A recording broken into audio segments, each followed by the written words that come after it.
ஆன்மீக சொந்தங்கள் அனைவருக்கும் அன்பான மாலை வணக்கம். நம்மளுடைய சேனலில் தொடர்ந்து நிறைய சுவாரஸ்யமான ஆன்மீகம் சார்ந்த தகவல்களை தாங்க பார்த்துட்டு வந்துட்டே இருக்கோம்.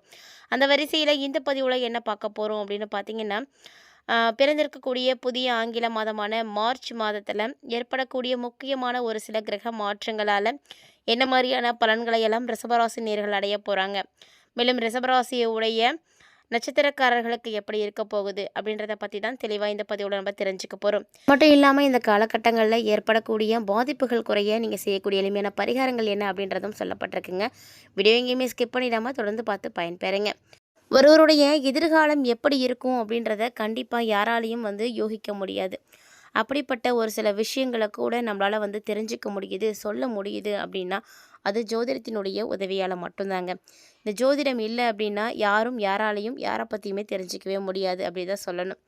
அப்படிப்பட்ட ஜோதிட சாஸ்திரத்தின்படி இந்த பிறந்திருக்கக்கூடிய மார்ச் எப்படி இருக்க போகுது அப்படின்றத நம்ம பார்க்க போகிறோம். மார்ச் மாதத்தில் பார்த்திங்கன்னா முக்கியமாக ஒரு சில கிரகங்களுடைய மாற்றங்கள், அதாவது எல்லா கிரகங்களுமே இப்போ கும்பராசியில் இருக்காங்க. இவங்க பார்த்திங்கன்னா இன்னும் ஒரு சில நாட்களில் மீனராசியை நோக்கி பயணிக்க போகிறாங்க. ஸோ அதனுடைய அடிப்படையில் பார்க்கும் பொழுது ரிஷபராசிக்காரங்களுக்கு மிகப்பெரிய அளவில் மாற்றங்கள் ஆனது கிடைக்க போகுது அப்படின்னு தான் சொல்லணும். அது எந்தெந்த வகையில் கிடைக்க போகுது, என்னென்ன மாதிரியான பலன்கள் இவங்களுக்கு கிடைக்க போகுது அப்படின்றதெல்லாம் தொடர்ந்து பார்க்கலாம். ரிஷபம், கார்த்திகை 2, 3, 4ஆம் பாதம் நட்சத்திரங்கள், ரோகிணி, மிருகசீரிஷம் 1 மற்றும் 2ஆம் பாதங்களை உடையவர்களுக்கு கிரகநிலைகள் எப்படி இருக்குது அப்படின்னு பார்த்தீங்கன்னா, தன வாக்கு குடும்பஸ்தானத்தில் குரு வக்ரம் பெற்று இருக்கிறார். அதே போல் தைரிய வீரியஸ்தானத்தில் சந்திரன், சுகஸ்தானத்தில் கேது, பாக்கியஸ்தானத்தில் சூரியன், சுக்கிரன், புதன் வக்ரம் பெற்றும் சனி பகவானும் ராகு பகவானும் செவ்வாய் பகவானும் அமர்ந்திருக்காங்க. ஸோ இந்த சூழ்நிலையில் எப்படி இருக்க போகுது உங்களுக்கு அப்படின்னு பார்த்தீங்கன்னா, பொதுவாகவே எந்த ஒரு விஷயமா இருந்தாலுமே அதை திட்டமிட்டு செய்து முடிக்கணும் அப்படின்ற கொள்கையோடு இருக்கக்கூடியவர்கள் ரிஷபராசிக்காரங்க. ஸோ உங்களுக்கு பார்த்தீங்கன்னா இந்த மாதம் நீண்ட நாட்களாக தடைப்பட்டு வந்த காரியத்தெல்லாம் செய்து முடிக்க முடியும். அது மட்டும் இல்லைங்க, உங்களுடைய மனசில் சஞ்சலம் அப்படின்றது இருக்கும். என்னதான் உங்களுடைய மனதில் சஞ்சலம் ஏற்பட்டாலுமே கூட அதுக்கு ஏற்ற மாதிரி அதிர்ஷ்டமும் கிடைக்கும். விட்டு கொடுக்கக்கூடிய மனப்பான்மை உங்கள்கிட்ட அதிகமாக இருக்கும். அதனால தான் ஒரு சில விஷயங்களில் நீங்கள் தப்பிச்சு வந்துட்டே இருக்கீங்க. அதிகம் பேசாதீங்க. அதிகம் பேசுகிறத கண்டிப்பாக நீங்கள் தவிர்க்கணும். முடிந்த அளவுக்கு அடுத்தவர் சொல்லக்கூடிய விஷயங்களை நீங்கள் நம்புங்க. அதுக்கு முன்னாடி என்ன பண்ணணும் அப்படின்னா, அந்த விஷயங்கள் உண்மைதானா அப்படின்றத பற்றி நீங்கள் ஆலோசனைகள் செய்கிறது ரொம்ப நல்லது. ஏன்னா யார் என்ன சொன்னாலும் அதை நம்பக்கூடாது இல்லையா? நம்ம அதை பற்றி அதனுடைய முழுமையான உண்மைத்தன்மைகளை ஆராய்ச்சி செய்கிறது அப்படிங்கிறது அவசியமானது. இல்லை அப்படின்னா அதனாலேயே தேவையில்லாத பிரச்சனைகள்லாம் வந்துடும். ஸோ இந்த காலகட்டங்களில் தொழில் செய்யக்கூடியவங்க, வியாபாரம் செய்யக்கூடியவங்களாக இருக்கீங்க அப்படின்னா உங்களுக்கு ரொம்ப ரொம்ப நல்லபடியான விஷயங்கள்லாம் நடக்க போகுது.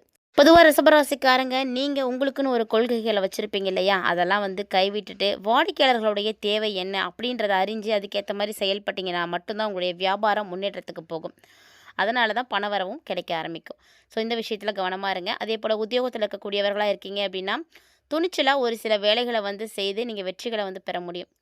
யாருமே செய்ய முடியாத விஷயங்களை கூட நீங்கள் செய்வீங்க. போராட்டங்கள் தான், நம்ம செய்யக்கூடிய முயற்சிகள் தான் நமக்கு வெற்றிகளை கொடுக்கும் அப்படின்றதுனால இந்த மாதிரியான காரியங்கள்லாம் நீங்கள் இப்போ இறங்கி செயல்படலாம். அதே போல் சக ஊழியர்கள், மேலதிகாரிகள் எல்லாராலையுமே உங்களுக்கு நன்மை தான் கிடைக்க போகுது. அதனால் பெருசாக பிரச்சனைகளுக்கு வாய்ப்புகள் இல்லை. அதே போல் கணவன் மனைவிக்கு இடையே இருந்து வந்த கருத்து வேற்றுமைகளும் குறைய ஆரம்பிக்கும். இந்த கருத்து வேற்றுமைகள் எப்போ குறைய ஆரம்பிக்குதோ அந்த டைமில் நெருக்கம் அதிகரிக்க ஆரம்பிக்கும். அதனால் வாழ்க்கை துணையினுடைய ஆதரவு, அன்பு எல்லாமே உங்களுக்கு இருக்குங்க.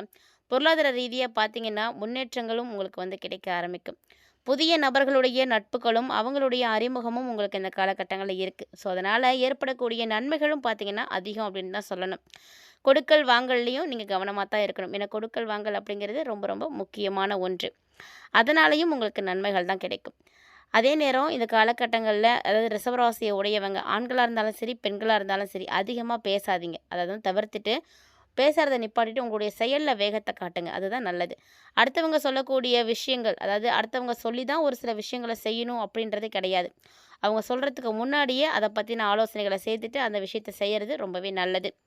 கலைத்துறையில் இருக்கக்கூடியவர்களாக இருக்கீங்க நீங்கள் அப்படின்னா உங்களுக்கு அடுத்தவங்கள்ட்ட உங்களுடைய செயல் திட்டங்களை பற்றி கூறாதீங்க. அதெல்லாம் தவிர்த்துக்கோங்க. அதே போல் இந்த காலகட்டங்களில் அவசரமான முடிவுகளையும் நீங்கள் எடுக்கக்கூடாது. எதை எடுத்தாலும் எடுத்தோம் கவிழ்த்தோம் அப்படின்லாம் செய்யக்கூடாது. ரொம்ப யோசித்து நிதானமாக செய்யணும். பேச்சாற்றல் உங்களுக்கு நல்லா இருக்குது அப்படின்றதுனால தொழிலும் நல்லாவே இருக்கும். போட்டிகளை தவிர்க்கிறதுக்கு துணிச்சலாக ஒரு சில முடிவுகளை நீங்கள் எடுக்கணும். அதுதான் வந்து இந்த காலகட்டங்களில் சிறப்பாக இருக்கும். அரசியல் துறையில் இருக்கக்கூடியவர்களாக இருக்கீங்க அப்படின்னா, மேலிடத்துல என்ன சொல்கிறாங்களோ அந்த விஷயத்தை கேட்டு தடுமாற்றங்கள் இல்லாமல் வந்து நடந்துக்கோங்க. நிதானமாக யோசித்து செய்யுங்க, நிதானமாக யோசித்து பேசுங்க. பணவரவை பொறுத்த வரைக்கும் எந்த பிரச்சனையும் இருக்காது. கண்டிப்பாக திருப்தியோடு தான் இருக்கும். ஒரு சில விஷயங்கள் உங்களுக்கு கோபத்தை ஏற்படுத்துகிற மாதிரிலாம் இருக்கும். அதனால் வீண் வாக்குவாதங்கள்லாம் ஈடுபடாமல் ரொம்ப கவனமாக இருங்க.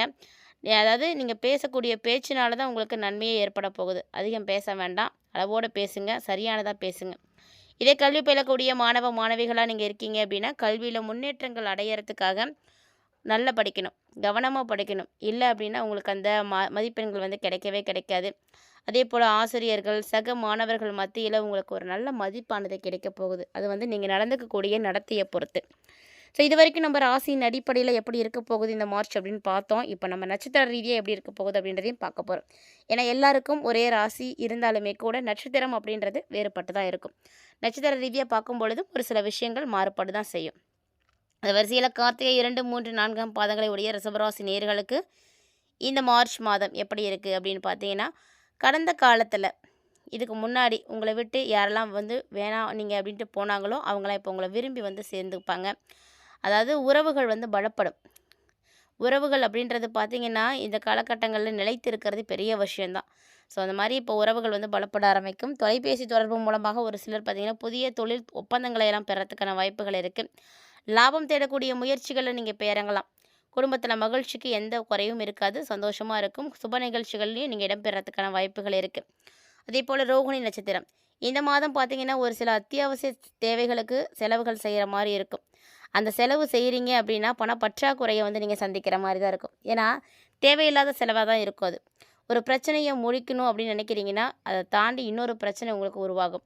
ஒன்று முடிச்சிங்கன்னா இன்னொன்று தலை தூக்கும். ஆனாலுமே கூட உங்களுக்கு எவ்வளோ பிரச்சனைகள் இருந்தாலும் மகிழ்ச்சியோடு நீங்கள் இந்த காலகட்டங்களில் இருக்கலாம். மகிழ்ச்சிக்கை பொறுத்த வரைக்கும் எந்த குறைவும் உங்களுக்கு இருக்காது. ஸோ அதாவது உங்களை தேடி எவ்வளவு பிரச்சனைகள் இருந்தாலுமே கூட தோல்வியும் தொய்வும் இல்லாமல் இருக்கணும். இது எல்லாத்தையுமே வந்து நீங்கள் சமாளித்து வந்தீங்க அப்படின்னா வெற்றி உங்களுக்கு தான். அடுத்ததாக பார்க்கக்கூடிய ராசி நட்சத்திரம் பார்த்திங்கன்னா மிருகசீரிசம் 1, 2ஆம் பாதங்கள். மிருகசீரிச நட்சத்திரக்காரர்கள் பார்த்திங்கன்னா எப்போதுமே ஒரு தனித்துவமானவர்கள் அப்படின்னு சொல்லலாம். பெரும்பாலும் நிறைய பேர் பார்த்திங்கன்னா இந்த நட்சத்திரக்காரர்களுக்கு வெற்றிகள் அப்படின்றது எப்போதுமே கிடைச்சிட்டே இருக்கும். ஒரு சில காரியங்களில் நீங்கள் தாமதங்கள் வந்து செய்கிற மாதிரி இருக்கும். ஆனாலுமே கூட விடாமுயற்சியோடு இருங்க. நீங்கள் செய்யக்கூடிய விஷயங்கள் கொஞ்சம் ஸ்லோவாக நடக்கலாம். ஆனால் அதுக்காக அதை கைவிட்டக்கூடாது. தொடர்ந்து நீங்கள் முயற்சிகள் எடுக்கும் பொழுது தான் அது உங்களுக்கு வெற்றிகளை தேடி கொடுக்கும். பழகக்கூடிய நண்பர்களை எப்போதுமே வந்து எடை போட முடியாதுங்க. ஏன்னா அவங்க எப்போ எப்படி இருப்பாங்க அப்படின்னு சொல்லவே முடியாது. ஸோ கண்டிப்பாக இந்த டைமில் நீங்கள் ரொம்ப ரொம்ப கவனமாக இருங்க. வெளுத்ததெல்லாம் பால் அப்படின்னு நம்பினீங்க அப்படின்னா நிச்சயமாக இந்த டைமில் நீங்கள் தான் அடிபட போகிறீங்க. ஸோ உங்களுடைய பெருந்தன்மையை மட்டும் கொஞ்சம் ஒதுக்கி வச்சுட்டு நடக்கக்கூடிய காலகட்டங்களுக்கு ஏற்ப நீங்கள் வந்து இருக்கணும். எல்லா விஷயங்களும் பெருந்தன்மையாக இருக்கக்கூடாது. அது நமக்கு ஆபத்தானது தான். எந்தெந்த விஷயங்களில் பெருந்தன்மையை வந்து காட்டணுமோ அதில் மட்டும்தான் காட்டணும். மற்றபடி எல்லா விஷயங்கள்லையும் நீங்கள் பெருந்தன்மையோடு இருக்கிறேன், விட்டு கொடுத்து போகிறேன் அப்படின்னு இருந்தீங்கன்னா கடைசியாக உங்களுக்குன்னு ஒன்றுமே இருக்கவே இருக்காது. ஸோ ரிஷபராசி நேர்களை பொறுத்த வரைக்கும் இந்த காலகட்டங்களில் இந்த மாதிரியான விஷயங்கள் தான் உங்களுக்கு ராசியின் அடிப்படையிலையும் சரி நட்சத்திர ரீதியாகவும் சரி ஏற்பட போகுது. ஸோ இந்த விஷயங்களை எல்லாத்தையும் கவனமாக இருந்து பார்த்துக்கோங்க. ஏன்னா மார்ச் மாதம் முழுக்க ஏற்படக்கூடிய மாற்றங்கள் இப்படி தான் இருக்க போகுது. கிரகநிலைகள் மாறும் பொழுது ஒரு சில விஷயங்கள் வித்தியாசப்பட ஆரம்பிக்கும். கிரகநிலைகளுடைய நிலைகளை பொறுத்து ஏற்படக்கூடிய மாற்றங்கள் உங்களுக்கு எப்படி இருக்க போகுது, என்ன மாதிரியான பலன்கள் கிடைக்க போகுது அப்படின்றத பற்றிலாம் நிறைய தகவல்களை நீங்கள் பார்த்துருப்பீங்கன்னு நினைக்கிறேன். இதோடு இந்த காலகட்டங்கள் உங்களுக்கு சிறப்பாக இருக்கிறதுக்கு நீங்கள் என்ன எளிமையான பரிகாரங்கள் செய்யணும் அப்படின்னு பார்த்தீங்கன்னா, பொதுவாக பரிகாரம் அப்படின்றது ஆன்மீக ரீதியாக நமக்கு நாமே செய்துக்கக்கூடிய ஒரு மன திருப்திக்காக செய்யக்கூடிய விஷயந்தான். அந்த வகையில் ரிஷபராசிக்காரங்க கனகதாரா சோஸ்திரத்தை வந்து பாராயணம் செய்யுங்க. இல்லை படிக்க தெரியல அப்படின்னா போட்டு விட்டாது கேளுங்க. இது மாதிரி நீங்கள் செய்துட்டு வரும் பொழுது பண தட்டுப்பாடுகள் எது இருந்ததுன்னா நீங்கள் போயிடும். குடும்பத்தில் மகிழ்ச்சியான ஒரு நிலை கிடைக்க ஆரம்பிக்கும். இந்த மாதம் உங்களுக்கு சந்திராஷ்டமமும் இருக்குங்க. சந்திராஷ்டம தினங்கள் பார்த்தீங்கன்னா 19 மற்றும் 20 அந்த நாட்களை தாண்டி மற்றபடி எல்லாமே உங்களுக்கு சிறப்பாக இருக்குது. சந்திராஷ்டம நாட்களில் மட்டும் கொஞ்சம் கவனமாக இருந்துக்கோங்க. மேலும் இந்த ஆன்மீக ரீதியாக கொடுக்கப்பட்டிருக்கக்கூடிய இந்த எளிமையான பரிகாரத்தையும் மிஸ் பண்ணாமல் வந்து செய்து பாருங்கள். இந்த பதிவில் நிறைய தகவல்களை நீங்கள் பார்த்துருப்பீங்கன்னு நினைக்கிறேன். கட்டாயமாக இந்த பதிவும் உங்களுக்கு பிடிச்சிருந்துருக்குன்னு நினைக்கிறேன். இன்கேஸ் உங்களுக்கு இந்த பதிவானது பிடிச்சிருந்தது அப்படின்னா லைக் பண்ணி ஷேர் பண்ணுங்கள். மறக்காமல் கமெண்ட் பண்ணுங்கள். இது மட்டும் இல்லாமல் இது போல் பல இன்ட்ரெஸ்டிங்கான தகவல்களை எல்லாம் நீங்கள் தொடர்ந்து பார்க்கணும் அப்படின்னு ஆசைப்பட்டீங்கன்னா மறக்காமல் நம்ம சேனலை சப்ஸ்கிரைப் பண்ணிவிட்டு ஃபாலோ பண்ணிக்கோங்க. கூடவே ஆன்மீக ரீதியாக கொடுக்கப்படக்கூடிய எளிமையான பரிகாரங்களையும் மிஸ் பண்ணாமல் வந்து செய்து பாருங்க. இந்த பதிவில் நீங்கள் பார்த்த தகவல்களை போல இன்னுமே நிறைய இன்ட்ரெஸ்டிங்கான தகவல்களோட மற்றும் ஒரு சுவாரஸ்யமான ஆன்மீக தலைப்பில் சந்திக்கலாம்.